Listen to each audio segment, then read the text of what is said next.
My story? Parallel to the story of millions, I was birthed into a religious family. It was ingrained in me from an early age to believe in God, to go to church, and follow all the rules. But I was blinded. I was desperately spewing the poison of my own point of view, all of my own ideas. And sadly, what I didn't know was just following all the rules and trying to make others see my point of view just wasn't enough. It wasn't enough to satisfy my starving heart. An emptiness was growing inside. There was a darkness that was just overshadowing me. I was hurting. And from that place of hurt, I began to hate. I began to hurt others that had the audacity to hold a different view than I did, all the while thinking I was standing up for my beliefs. And just when I had reached my lowest point, suddenly, like a blinding light, I heard a voice inside of me asking a question. That question has changed my life forever. That question still rings in my head. Why are you hurting me? I'd hurt a lot of people by this point, but nobody with this kind of power that could speak right to my heart. But who is this man? I had to know, so I asked in return, who are you? In the reply, he said, I'm Jesus, the one that you're hurting. And in an instant, my life went from hurting and hating to one filled with joy and love. This one encounter with Jesus changed everything about me.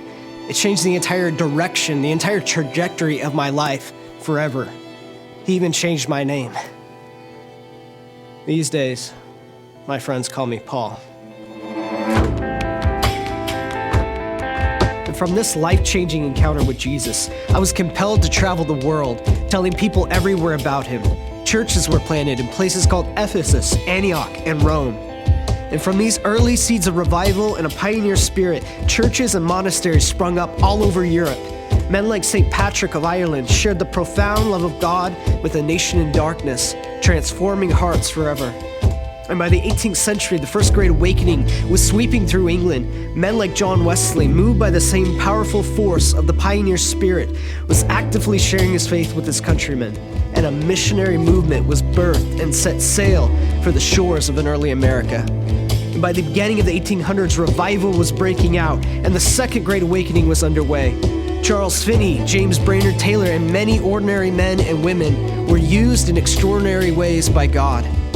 And into the 1900s, D.L. Moody, Charles Spurgeon, Hudson Taylor, and countless others carried the torch of revival and church planting throughout the earth. And even in recent times, God has raised up and has used men like Billy Graham and Bill Bright, filling stadiums with hungry men and women desiring to encounter Jesus. And like no other time in history, God is releasing the greatest prayer and missions movement the world has ever seen.